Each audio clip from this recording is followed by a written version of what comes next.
vida, Deus soprar sobre os valos de ossos secos a vida, porque Jesus, Ele pode restaurar, Ele restaura, Ele transforma. Hoje, pastor Eduardo, só você fazer isso para me orar, o pastor Eduardo deu uma visita rapidinho, ó, vou ter um encontro de ombros assim, gastou 30 segundos para dar uma visita aqui. Aí você na porta, uma pessoa ficou me olhando, um senhor jovem, assim, bem mais jovem que eu. Aí eu achei que ele estava me olhando, mas tudo bem, tem gente que gosta de me olhar, deixa eu lá. Talvez é a barba, né?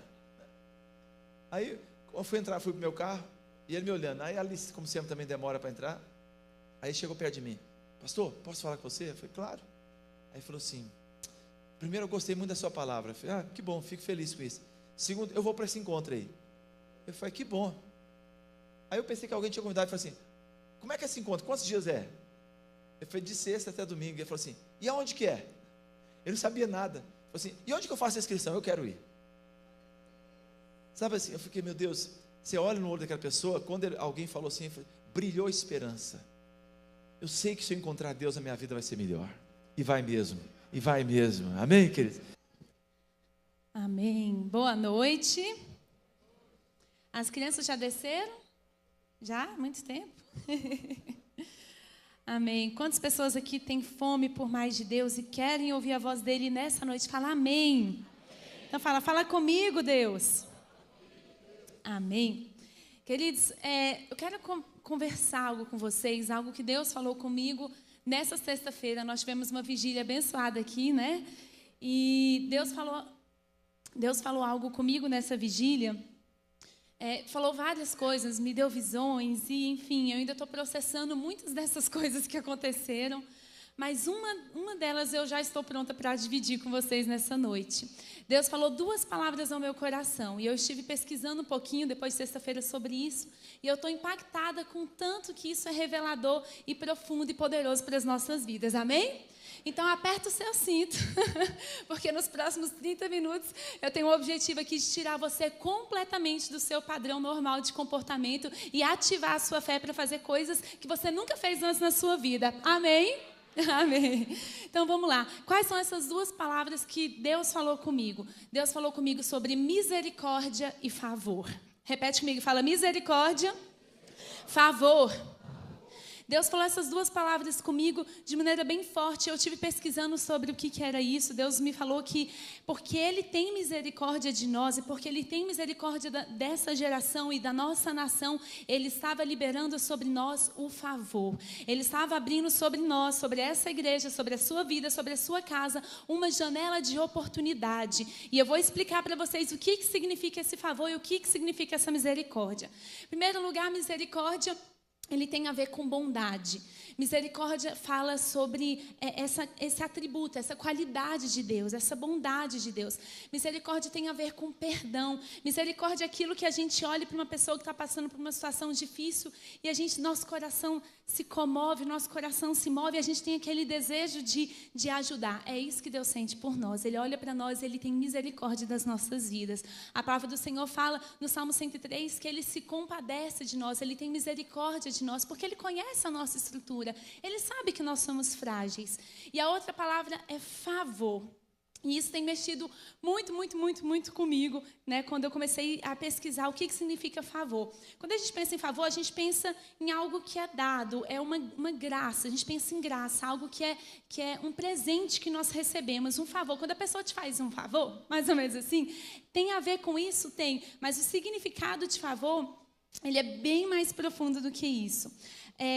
A Bíblia nos conta várias situações em que ele usa a palavra favor. Por exemplo, quando Maria, a mãe de Jesus, recebe a visita do anjo que fala que ela vai gerar, né, o Salvador do mundo, a tradução para a gente, nossa versão, muitas vezes fala assim, você é agraciada. Mas tem uma tradução que fala, você é muito favorecida. Favor tem a ver com essa doação divina de graça. E olha que interessante aqui. Só uma versão para vocês, só para você entender rapidamente o que é isso. Uma versão americana da Bíblia, chama a versão americana Standard da Bíblia, ela traduz aquele texto de Isaías, capítulo 61, versículo 2, que fala sobre o jubileu, o ano aceitável do Senhor. Ela traduz o ano aceitável. Antes de eu chegar no ano aceitável, coloca para mim só o próximo, o que eu coloco o versículo. Isaías 61, isso. O Senhor Deus me deu o seu Espírito, pois Ele me escolheu para levar as boas notícias aos pobres. Ele me enviou para animar os aflitos, para anunciar a libertação aos escravos e a liberdade para os que estão na prisão. Ele me enviou para anunciar que chegou o tempo em que o Senhor salvará o seu povo, que chegou o dia em que o nosso Deus se vingará dos seus inimigos. Ele me enviou para consolar os que choram, para dar aos que choram em Sião uma coroa de alegria ao invés de tristeza, um perfume de felicidade ao invés de lágrimas, roupas de festa ao invés de luto. Eles farão o que é direito, serão como árvores que o Senhor plantou para mostrar a todos a sua glória. Eles reconstruirão casas que haviam caído e cidades que tinham sido arrasadas e que há muitos anos estavam em ruínas. Jesus citou esse texto lá em Lucas, no capítulo 4, quando ele volta do deserto, que ele foi tentado, e o ministério de Jesus efetivamente começa. Ele uma vez está na sinagoga, ele lê esse trecho, ele fala, olha, o Senhor me enviou, e esse texto, nessa versão aqui, que a linguagem de hoje não fala, mas ele fala, para apregoar o ano aceitável do Senhor.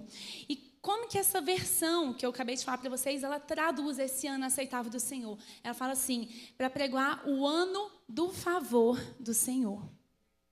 Então, o favor do Senhor, ele está relacionado com o ano do jubileu. Vai aguardando as informações que vai fazer sentido daqui um pouquinho, vai me acompanhando. Tá ligado com o jubileu. O que é esse jubileu? Que ano aceitável do Senhor? Que ano do favor? O que significa isso? Os hebreus, eles tinham um mandamento do Senhor para a vida deles. O mandamento era o seguinte, a cada 6 anos eles trabalhavam, e no sétimo ano era o chamado ano sabático. Era um ano em que eles descansavam, era um ano em que eles deixavam a terra descansar. E a cada 7 períodos de 7 anos, eles tinham o ano do jubileu, ou o ano aceitável do Senhor, ou, para a versão que eu estou trazendo para vocês, o ano do favor do Senhor. E o que acontecia a cada 50 anos, que é 7 períodos de 7 anos? Isso dá 49 anos. E aí, no ano 50, o que acontecia? O que acontecia nesse jubileu, nesse ano aceitável, no ano do favor? Era o seguinte, aquelas pessoas que tinham dívidas, as dívidas eram perdoadas. Aquelas pessoas que estavam longe das suas casas, eles voltavam a congregar e ter comunhão com as suas famílias. Aqueles homens que eram escravos eram postos em liberdade. Aquelas pessoas que tiveram as suas terras roubadas e apossadas, a terra era devolvida, era um ano de restituição. E as pessoas celebravam, e a presença do Senhor habitava no meio deles. Era um ano de colheita, era um ano, em que havia descanso. Eles faziam a terra descansar. E o que isso tem a ver comigo e com você? O Senhor falou claramente no meu coração na sexta-feira que nós estamos entrando no tempo do favor. Nós estamos entrando no tempo da colheita. Nós estamos entrando no tempo em que aquelas pessoas que estão longe da casa vão voltar para casa. Nós estamos voltando no tempo que aquilo que foi roubado de você vai ser restituído. Nós estamos entrando no tempo em que as suas dívidas serão pagas. Nós estamos entrando no tempo em que haverá celebração e a presença de Deus e a chuva do Senhor. Nós estamos entrando no tempo da primavera. O inverno é passado, a seca é passada, e assim como a chuva está cobrindo a terra nesses dias em Brasília, a chuva do Senhor vai cobrir a sua vida. Esse é o tempo da misericórdia, esse é o tempo do favor do Senhor sobre a sua casa, sobre essa nação, amém? Esse é o tempo do favor.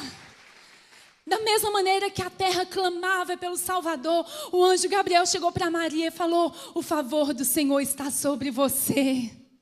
Você é muito favorito. Gente, olha o tanto que eu estou tremendo. Tem uma verdade poderosa, é o tempo do favor do Senhor sobre nós. É o tempo da restituição do Senhor sobre nós. Queridos, eu já estou vendo pessoas que se afastaram voltando. Eu já estou vendo aquele que andava apartado voltando para a família. Eu já estou vendo terras sendo restituídas. É o tempo do favor do Senhor sobre a nossa igreja. É um novo ciclo. Nós estamos falando isso há meses. Mas eu já começo a contemplar as primeiras gotas caindo nessa chuva. Amém? Amém? Tem um fenômeno, meu pai mostrou aqui, tem algumas semanas, sei lá, 1 mês, 2 meses, o tempo está passando tão rápido que eu estou perdida. Tem um fenômeno que acontece que chama super bloom. O que esse super bloom é? Em terras muito áridas, nós temos 2 desertos no mundo que são chamados vales da morte. Um é no deserto, na Califórnia, nos Estados Unidos, muito, muito, muito seco. Fica anos, às vezes 10 anos, sem uma gota d'água, sem chuva. E o outro é no Atacama, no Chile, tem um Vale da Morte lá também.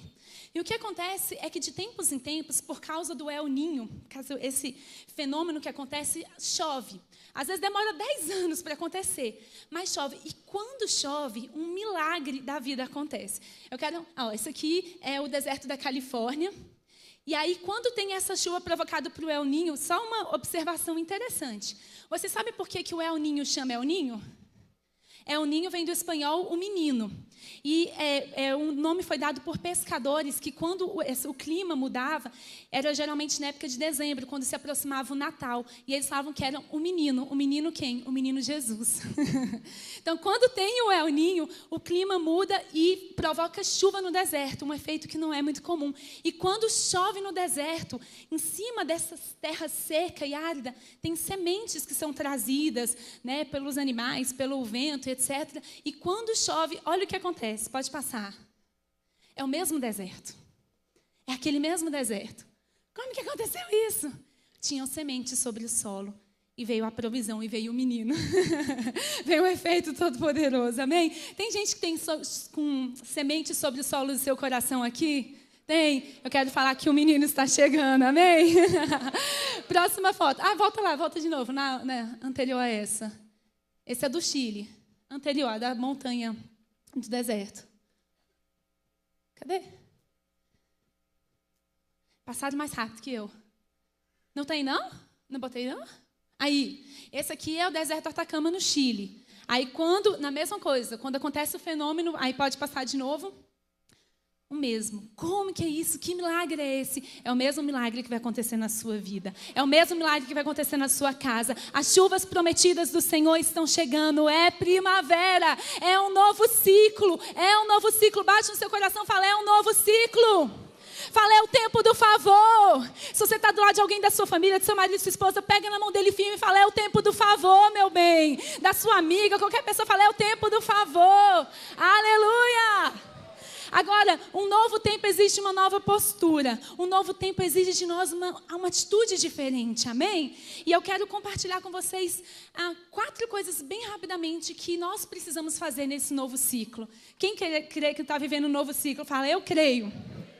Então, vamos lá. Primeira coisa, mantenha uma postura de fé. Nós vamos manter uma postura de fé. Presta atenção, não é ter fé, é manter a fé. Manter a fé. No último sábado que eu preguei aqui no Núcleo Jovem, eu estava falando para eles aquela passagem que os discípulos de Jesus não conseguem expulsar um demônio e Jesus fica irritado com eles. Não sei se vocês se lembram. E ele fala assim, olha, homens de pequena fé. Né? E ele fala, até quando eu vou ter que aguentar vocês? Jesus fica irritado. Aí você fala, puxa vida, Jesus deve ficar irritado comigo, porque às vezes a minha fé é pequena. Mas quando você vai pesquisar na raiz da palavra, não vou ter tempo de explicar muito isso aqui, porque é, enfim, assunto para uma outra palavra, um outro dia. Mas o pequena fé, ele não está, quando ele repreende os discípulos, ele não está falando sobre a fé ser pequena, ele está falando sobre a fé ser inconstante, sobre a fé ser corruptível. Pela fé, um dia eles têm fé, no outro dia não tem. Então, o que a gente entende? Aí, logo depois que Jesus fala isso, dessa inconstância, ele fala, porque se a fé for pequenininha, do tamanho de um grão de mostarda, você pode falar para essa montanha, sai daqui e vai para lá. Ou seja, não é a questão do tamanho da fé, é a questão da constância da fé. Amém? Porque para a fé todo mundo tem aqui. Para você começar a sua caminhada no cristão, você precisa de fé, não é verdade? Porque nós somos salvos por quê? Pela fé, pela graça do Senhor, mediante a fé, não é assim?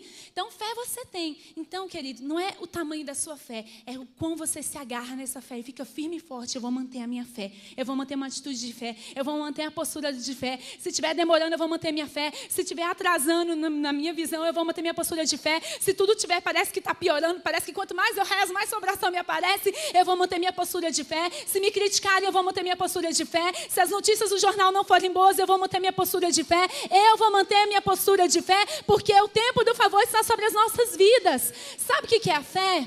Fé é igual você entrar no drive-thru do McDonald's. Quem já foi? Eu já contei isso aqui, eu vou contar de novo, porque eu acho que vale a pena. A analogia. Quando você vai no drive-thru do McDonald's ou de qualquer outro, né? Às vezes você passa numa cabine, você faz o pedido, aí você anda na próxima cabine, você paga o pedido, e na terceira cabine era para você pegar a sacolinha com o seu sanduíche. Só que o que acontece a maior parte das vezes, quando você chega na terceira cabine e fala assim, Senhor, eu vou colocar essa almofadinha em cima do seu carro, e o senhor pode esperar lá na frente que eu vou entregar o seu sanduíche já, que não está pronto ainda, né? Aí o que você faz? Se você ficar com aquele negocinho amarelo em cima do seu carro, você encosta o seu carro lá na frente e você fica esperando o seu sanduíche.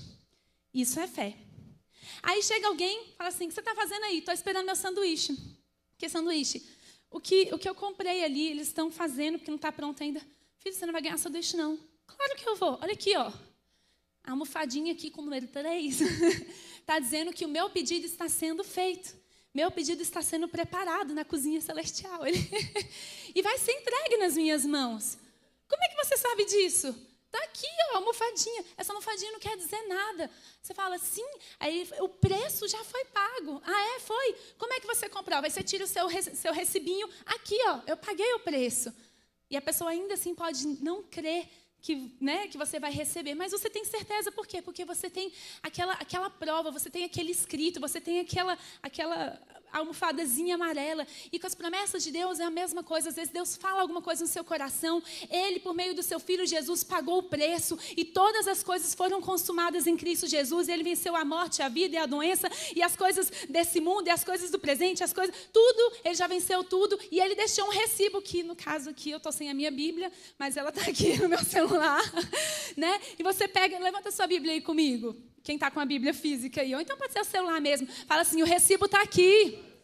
Está escrito. Fala bem forte, está escrito. Já foi pago. É a garantia.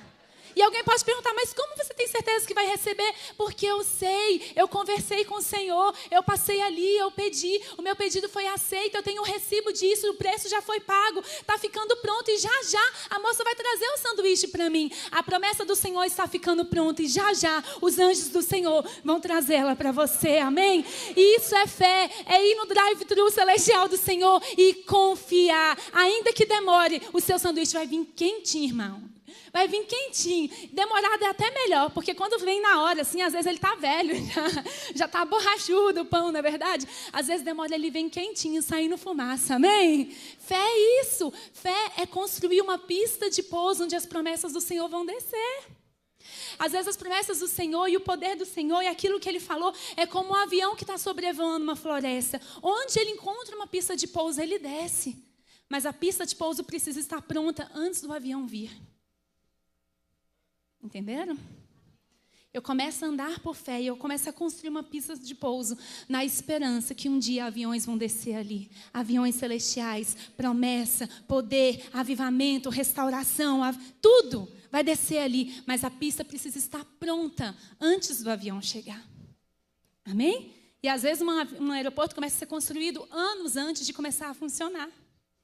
É tão lógico no mundo material, por que no mundo espiritual fica tão difícil da gente entender isso? Amém? Repita comigo, fala, manter uma postura de fé. Segundo, aceite desafios.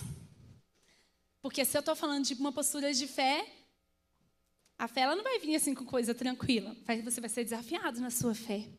Quer dizer, eu não sei se eu contei a história aqui, não sei se foi no Núcleo Jovem, eu não sei onde que eu contei a história, mas acho que eu vou contar de novo. Se eu tiver contado aqui, vocês fingem que não sabem, tá? Vamos combinar. Eu sei que eu já contei algumas histórias desse pastor, eu esqueci o nome dele agora. É um nome que parece de brasileiro. Enfim, é um pastor da Suécia, eu estive no congresso com ele esses dias, e ele contou uma história que me impactou tanto. De 3 adolescentes de 14 anos que começaram a orar nas suas escolas. Eu sei que no Núcleo Jovem eu contei com certeza, não sei se eu contei nesse culto. 3 adolescentes numa escola na Suécia. A Suécia é um país que está passando por um avivamento hoje, mas que a geração dos adultos e das crianças foi uma geração que os que vieram antes dele foram ateus. Foi um lugar onde a fé se esfriou tremendamente. E acontece que muitos jovens e adolescentes hoje nunca ouviram falar de Jesus nas suas vidas. Por quê? Porque a geração anterior, os seus pais foram ateus, foram agnósticos, foram pessoas que desprezaram a fé. E o que acontece é que os jovens hoje, eles estão sendo despertados, estão tendo contato com o evangelho genuíno pela primeira vez. E o que aconteceu é que 3 adolescentes da escola desse pastor, elas sentiram o desejo de fazer a diferença nas suas escolas e elas começaram a orar. Deus, nós oramos para que o avivamento do Senhor chegue na nossa escola. Nós oramos para que a salvação do Senhor chegue na nossa escola. Nós oramos pedindo milagres nessa escola. Nós queremos ver milagres acontecendo nessa escola. E começaram a orar. Às vezes elas oravam no final da aula, às vezes elas oraram nos intervalos. E os outros alunos ficavam achando aquilo muito estranho, não entendiam, não sabiam o que era orar, não sabiam, né, não conheciam Deus. E um dia uma delas estava arrumando a mochila para ir embora, todo mundo já tinha saído da sala, e chegou um menino, sabe aqueles meninos valentão da escola? E chegou e falou assim, ei, aí ela arrumando, oi, você é daquelas meninas que fica orando? Aí ela, sou. Aham. E você acredita que Deus pode fazer milagres? Eu acredito. Então tá bom, eu quero ver. Eu estou com uma dor de cabeça infernal o dia inteiro. Eu quero que você ore por mim, eu quero ver se esse negócio é verdade. Mas ele não falou, tipo assim, ora por mim, eu creio. Não, ele orou desafiando. E aí eu te pergunto, o que tu faz? Você está pedindo para Deus avivamento, você está pedindo o tempo do favor, você está pedindo o tempo da misericórdia, você está pedindo, né, construir na pista de pouso. E quando o avião quiser descer nessa sua pista, o que você vai fazer? A jornada que Deus está nos levando vai ser uma jornada de desafios. Vai ser uma jornada de tirar a gente da nossa zona de conforto. Estava ela sozinha com aquele cara, ela falou assim, meu Deus, ele quer ser curado, ele quer me desafiar para ver se vai ser curada agora, o que eu faço? Ela podia adotar a postura, beleza, eu vou orar por você na minha casa, tchau aí. Que talvez algum de nós faria. Mas ela juntou toda a coragem da vida dela, falou, ok, eu vou orar por você. Ela disse que pegou a mão dele, disse que fez a oração mais longa, ela recitou todos os versículos que ela sabia de cor. E quando ela não tinha mais para onde correr, ela falou, ok, Deus, vai que é tua, né? Ele falou, em nome de Jesus, amém. Quando ela soltou, ele falou assim, o que aconteceu? Como é que você fez isso? A dor saiu como se você tivesse tirado com a mão. E aí, no outro dia, aquele rapaz, ele foi o maior evangelista da escola, porque ele se arrumou para a escola toda. Aquela menina orou por mim, eu fui curado na hora. Eu não sei como é que aconteceu. Ele se arrumou para a escola toda. Sabe o que aconteceu? Na sala daquelas meninas, no outro dia, na hora do intervalo, formou uma fila no corredor de pessoas querendo ser curadas. Não apenas de alunos, mas servidores e, inclusive, pais de alunos. Uma fila num país que era praticamente ateu. E sabe o que aconteceu naquele dia? 3 milagres foram documentados. Uma pessoa que estava usando óculos saiu enxergando 100%. Uma menina que tinha alergia, nozes, essas coisas, oraram por ela, ela foi na cantina, comeu nozes na hora, ela não teve nenhuma reação alérgica. E uma pessoa que estava com rompimento de um ligamento, uma coisa assim, ele foi curado na hora. Fora outras pessoas, esses foram os milagres documentados. Sabe o que aconteceu no outro dia? A fila estava maior ainda, saindo para o lado de fora da escola. E elas começaram a orar por avivamento, o avivamento veio na escola. Sabe o que aconteceu no final daqueles dias? 35 pessoas encontraram a Jesus e deram suas vidas a Cristo. E Deus começou a operar ali. Sabe o que aconteceu depois disso? Pode aplaudir o Senhor. Sabe o que aconteceu depois disso? A diretora chamou e falou assim, eu quero conversar com vocês. E aí a diretora falou assim, olha, eu fiquei sabendo o que está acontecendo, né? Não tem como ignorar. Mas eu percebi que as pessoas estão indo voluntariamente até vocês não estão empurrando nada, forçando nenhuma situação. Então, já que é assim, só para evitar o transtorno, porque as filas estão começando a congestionar a escola, está atrapalhando um pouquinho. Mas eu queria ver com vocês se vocês queriam uma sala, eu queria disponibilizar uma sala aqui da escola para que vocês pudessem fazer uma sala de curas aqui na nossa escola. Aí deu um banheiro desativado para elas, mas está valendo. E naquele banheiro foi um banheiro dos milagres. E Deus operou e curou e salvou muitas pessoas naquele lugar. Com meninas de 14 anos de idade que entenderam que era um ano do favor de Deus na vida delas. Amém? É um caminho de nós temos que manter a nossa fé e nós temos que aceitar desafios. Vão ver desafios para você. O que você vai fazer? Recuar? Falar, eu vou orar em casa? Ou assumir uma postura e falar, eu vou orar agora? Querido, obedeça. Se você estiver obedecendo a Deus, os resultados não são responsabilidade sua, o resultado é responsabilidade dele, e ele quer mostrar o poder dele nessa terra, ele quer mostrar a glória dele nessa terra, ele quer curar pessoas, ele quer salvar pessoas, ele quer usar a sua vida para isso. Quem quer falar amém? Amém? Terceira atitude que nós precisamos ter. Esqueci de uma coisa. Não posso deixar de passar para frente sem falar isso. Sabe qual é o desafio que você está tendo aqui? Abrir uma casa de paz. Por que não você?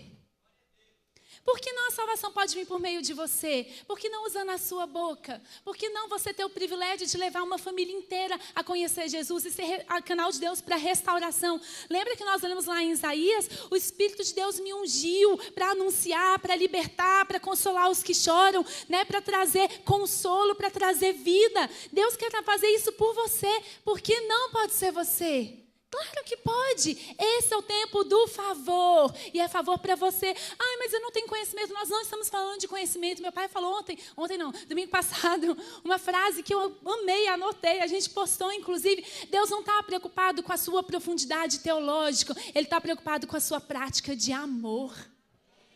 É isso. Você ama as pessoas, ama o Senhor. Isso é suficiente. Isso é suficiente. O seu papel é obedecer. O dele é honrar a sua obediência. E ele vai fazer isso. Vai mover céus e terras para isso. Amém? Deus usa pessoas ordinárias com corações extraordinários para fazer coisas sobrenaturais. Maria estava num dia comumzinho da vida dela. E apareceu o anjo entregando a mensagem. Moisés estava lá num dia comumzinho cuidando do rebanho dele e a sarça ardeu na vida dele. Davi estava cuidando do rebanho num dia comum e ele foi ungido rei de Israel. Pessoas comuns fazendo coisas ordinárias, mas o coração deles era extraordinário. E Deus escolheu essas pessoas para fazer o sobrenatural. Então coloque o seu coração para ser extraordinário e o sobrenatural vai acontecer nesse mundo por meio da sua vida e o poder de Deus nela. Amém? Agora sim, 3. Entenda a natureza de Deus. Nesse novo ciclo, a gente precisa estar encantado e apaixonado, igual a Aline falou aqui no louvor, por Deus. A gente precisa estar fascinado e impressionado com Deus, mais do que com as notícias desse mundo. O problema é que a gente começa a assistir televisão, a gente fica impressionado com o mundo e com a ferocidade do mundo e com a maldade do mundo. E a gente começa a se impressionar mais com isso que com o nosso Deus. Querido, o nosso Deus é muito mais poderoso, o nosso Deus é muito mais eficiente. O nosso Deus é essa força da natureza avassaladora, né? Como a gente canta naquela música, o seu amor é como um furacão. É isso, Deus tem essa força e eu preciso estar mais impressionado com Ele do que com o mundo. Eu preciso entender a natureza de Deus. Eu preciso entender que Ele é amor. Eu preciso entender que Ele é justo. Eu preciso entender que Ele cuida de nós. Eu preciso entender que Ele me escolheu para ser filho. Eu preciso entender que Ele escolheu, meu Deus do céu, dividir a glória dEle comigo e com você. Ele não precisava, mas Ele escolheu. Quando eu entendo isso, a minha postura no reino é diferente. Isso me dá senso de identidade, me dá senso de propósito, de pertencimento. Eu não estou aqui a passeio, eu estou aqui cumprindo um propósito. Eu tenho um significado, eu tenho um papel, eu tenho uma missão. Isso muda a vida de uma pessoa. Amém? Eu preciso entender a natureza de Deus. Ele cuida de mim. Ele falou, olha, não andem ansiosos com coisa alguma, Jesus falou. Com o que vocês vão comer, com o que vocês vão vestir. O Pai de vocês sabe que vocês precisam disso. A Dani está aqui falando amém. A gente viveu uma experiência, ela vai lembrar, a gente estava indo para um congresso em Sumaré, lembra? E naquela época, tem o quê? Uns 12 anos, né, Dani? Tem uns 12 anos. Naquela época não tinha Uber, tá? Não tinha WhatsApp, não tinha 3G no celular. Não tinha nada disso. E a gente pegou um ônibus, a gente foi para São Paulo. De São Paulo, a gente pegou um ônibus para Sumaré, uma van. E lá a gente ia para o terminal para pegar um táxi para ir para o lugar do congresso, que era afastado da cidade.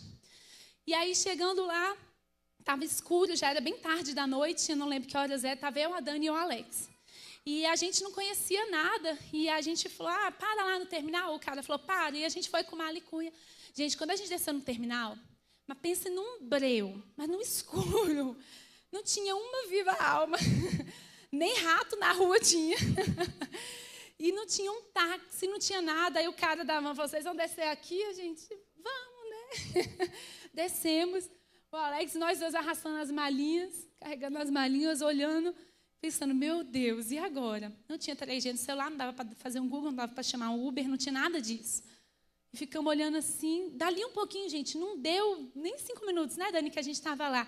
Dali um pouquinho, veio um carro, assim, um táxi. Aí o táxi já rodeou a gente, passou olhando assim com aquela cara de assustado para a gente, desceu no ponto de táxi, tinha uma caixinha assim, ele desceu do carro, foi na caixinha, mexeu assim, alguma coisa. Aí falou, o que vocês estão fazendo aqui? A gente está procurando um táxi. Aí ele, Meu Deus, a essa hora, vocês deram sorte, viu? Porque eu estava na minha casa, eu saí daqui, eu fui para casa, quando eu cheguei em casa, me bateu uma dúvida se eu tinha fechado a caixinha ou não, mas ficou um negócio assim, uma agonia, que eu voltei aqui só para ver se eu fechei a caixinha ou não. Mas aí então eu levo vocês, vamos lá. Aí a gente entrou no carro. Aí entramos no carro, essa região aqui é tranquila. Aqui? Não, perigoso demais. Essa é a natureza do meu Deus. Eu não sabia, a gente não sabia que o lugar era perigoso, a gente não sabia que não ia ter táxi, a gente não sabia de nada, mas ele sabia que a gente precisava de alguém, de um transporte. E ele colocou a dúvida, a pulga atrás da orelha lá do taxista, o último que saiu. Eu fechei ou não fechei? Eu fechei, vou ter que voltar lá. Ele não voltou lá para ver a caixinha, ele voltou lá para pegar os filhos de Deus que estavam precisando de um transporte. E essa é a natureza do meu Deus, um Deus que se importa com os detalhes, que conhece os detalhes, que sincroniza os nossos passos para o cara achar a gente na hora certa. Se demorasse um pouquinho mais, a gente ia sair, caçar ajuda em outro lugar. Deus é esse Deus que tem esse poder e não vai cuidar da sua vida, não vai cuidar da sua casa, não vai cuidar da sua família, não vai dar provisão financeira? Vai! Eu preciso entender quem é Deus, eu preciso me relacionar com Deus, eu preciso conhecer com Deus, conhecer Deus, eu preciso me apaixonar pelo Senhor. E isso muda a minha fé, isso muda o meu entendimento, isso muda a minha postura diante do mundo. Amém? Conheça o seu Deus, entenda a natureza, o caráter dele. E isso vai transformar você de maneiras que você nem imagina. Amém? Quarto e último. Obrigada. Lembre-se que ciclos falam sobre recomeços. Ciclo. Nós estamos entrando num novo ciclo. E eu estou falando especificamente para algumas pessoas que estão neste lugar. Esse ciclo é o seu recomeço. Deus está te chamando para recomeçar. Deus está te chamando para recomeçar. Vem cá. Eu preciso de uma pessoa com camisa de botão. Vem cá, pai. Eu já contei isso aqui, mas eu acho que vale a pena a ilustração. Quem aqui já colocou uma camisa de botão e colocou o primeiro botão errado e saiu abotoando tudinho? Quando chegou lá embaixo, estava... Ô, gente, tá vendo? O pai é um pai. Pronto. E aí ele coloca aí esse põe nesse, enfim, lá embaixo fica trocado. Tem como você... Olha lá, eu vou deixar ele fazer. Não é striptease, gente. Nenhuma exposição do cão aí. Enfim, lá embaixo fica trocado.